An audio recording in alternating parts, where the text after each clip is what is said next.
Eh, ini dia teman sudah keluar hari ini, hari kedua ya. Jadi sore hari terus dia si pastelnya keluar dari telur. Nah, jadi ini kelihatan bisa dilihat semua ini ya, organ tubuhnya. Untuk anatomi lengkap ya. Oke, itu. Oke, terus setelah saya lanjut tentang si pastel. Saat itu dokter Andri lihat postingan saya ya, saya nyebutnya Mas Andri ya, jarang manggil ini, saya nyebutnya Mas Andri. Jadi Mas Andri lihat postingan saya, dia ngontak saya, infonya dapat pastel. Iya Mas, dapat pastel ya. Terus gimana, itu yaraknya gede banget. Iya, jadi teman-teman, ketika si pastel netas dengan yolk egg besar, saya termasuk yang fisik, saya nggak berani memberikan harapan tinggi tentang si pastel bisa bertahan, karena karena punya pengalaman lama bentuk breeding, ketika kura-kura dengan yolk egg besar itu biasanya tidak bertahan teman-teman.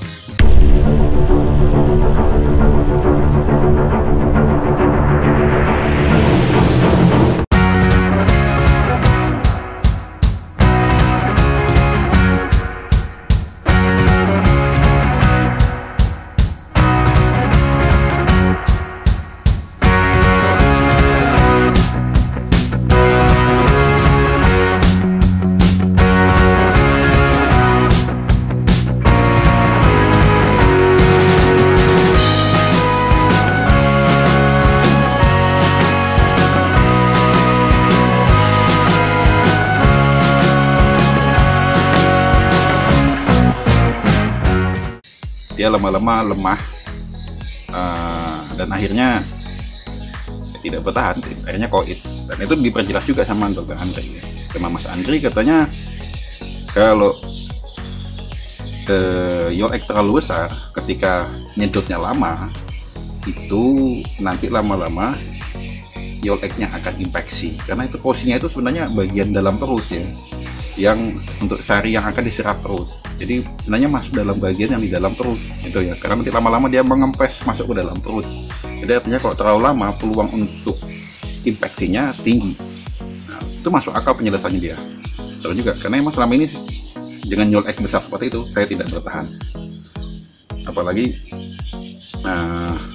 maaf ya, saya juga jujur aja tidak berani berharap tinggi, karena nanti biasanya kalau yang mop ini diharapkan benar-benar malah jadinya nggak jadi. Jadi saya nggak berani ini. Sebenarnya sempat termasuk yang pesimis kemarin bisa bertahan apa enggak. Akhirnya kita sharing. Dokter Andri sendiri memberikan saya suatu metode, di mana metode itu sudah dilakukan dia sebanyak 2 kali atau 3 kali ya, saya lupa dari WA-nya kemarin, tentang metode memotong yolk egg ketika dia lama kempesnya. Dan itu sudah dilakukan untuk beberapa jenis kura, diantaranya adalah Ambon dan juga Damer ya. Dan dia ngasih info bahwasanya Ambonnya malah sempat busuk di bagian yolk egg-nya. Wah, saya kaget dengar itu, karena ini jadi semangat baru lagi buat saya. Oh, ada ilmu baru nih, dan yang ngimpoin kan orang dokter ya, jadi memang benar-benar valid ya, artinya dipercaya. Dan dia menunjukkan juga hasil dari metode yang dia lakukan untuk kasus Damer teman-teman. Damernya yolk egg-nya gede, terus selama kempesnya akhirnya dipotong sama dia. Oke, dia minta saat itu ternyata hari Kamis ya, dia minta perkembangannya jika kita malam panjang sampai jam malam kayak sama dia. Dia minta perkembangannya di hari besok, berarti tanggal Jumat minggu kemarin tanggal berapa ya, saya lupa ini tanggal berapa nih. Nanti lah saya di bawah saya tuliskan ya tanggalnya. Jumat saya videoin lagi, yolk egg-nya mulai mengempes teman-teman. Sepertinya nggak mengecil Mas Andri ininya, apa namanya, yolk egg-nya.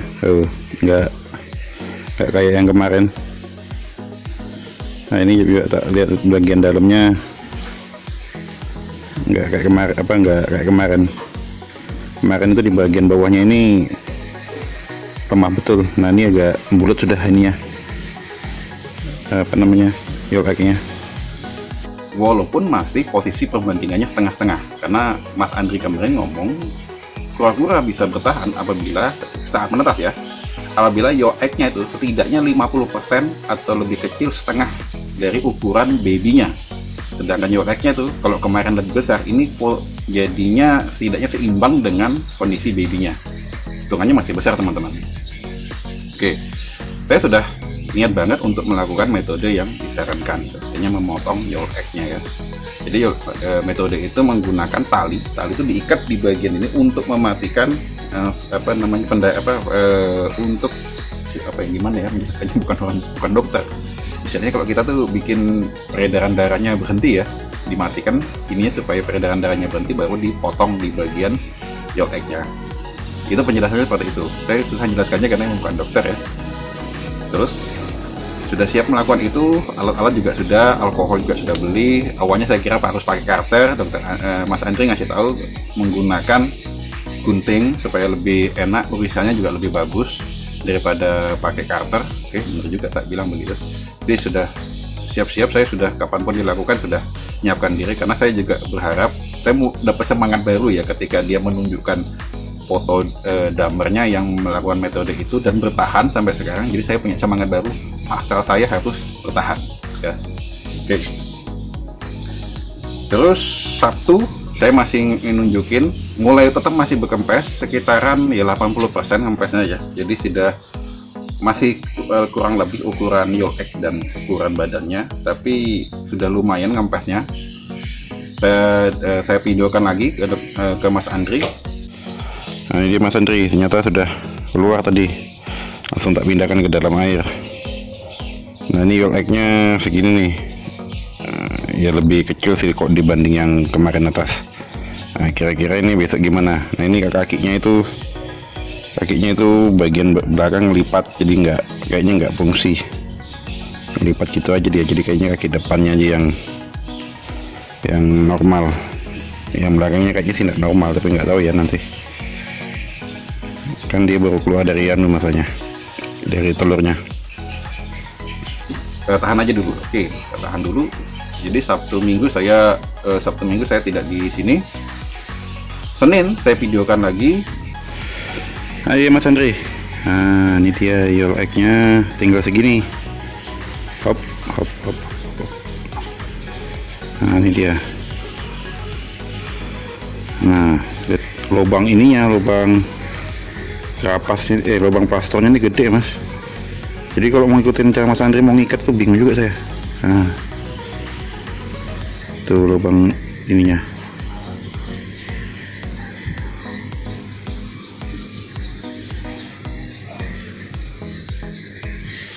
Nggak tahu nih mau ngempes lagi nih. Sudah hari ini hari Senin, kan atasnya di hari Kamis.